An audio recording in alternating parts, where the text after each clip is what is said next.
నేడు అనేక దేశాల రాయబారులు భారతదేశంలో ఉన్నారు.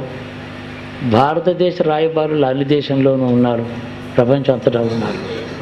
ఎప్పుడు రాయబారులు ఉన్నారంటే ఎప్పుడు యుద్ధ మేఘాలు ఉన్నాయని అర్థం. ఒక సమయంలోనే వెళ్ళారు, ఇప్పుడు ఎప్పుడూ ఉన్నారు.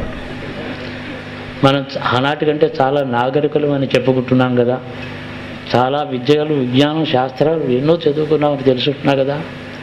ఆనాడు రాయబారం యొక్క ఆవశ్యకత యుద్ధ మేఘాలు వచ్చినప్పుడే. ఎప్పుడూ రాయబారం ఉండే మన నాగరికత ఎట్టిదో మనకే తెలుస్తుంది. ఎప్పుడు కూడా విపత్కర పరిస్థితులను ఎప్పుడు వస్తాయో తెలియని స్థితిలో భయ ఆందోళన పెడదో భారతీయ ప్రజలు కేవలం ఎవరిని నమ్ముకుని క్షేమంగా ఉంటున్నారంటే, అదిగో ఇప్పుడు మనం పూజ చేశామే ఆయన్ని నమ్ముకొని ఉంటున్నాం, క్షేమం కోసం ఉంటున్నాం. ఆయన్ని రాయబారిగా పంపగలిగినటువంటి చిత్తశుద్ధి మన దగ్గర లేదు, వినతగిన చిత్తశుద్ధి అవతల వారికి లేదు.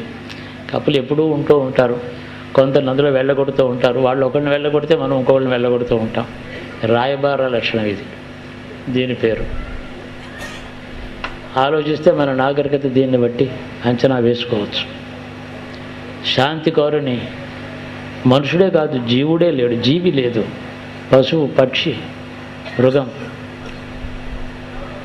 అందరూ కూడా శాంతిని కోరుతూ ఉంటారు. శాంతి ఎందుకు అంటే ప్రగతి కోసం, ఇంకా అభివృద్ధి కావాలని కోరుతాడు. కాబట్టి అభివృద్ధికి పూర్వరంగం శాంతి. అశాంతిలోనే అభివృద్ధి ఎప్పుడు కోరుతూ ఉంటున్నాం, భయాందోళనలతో ఉన్నాం.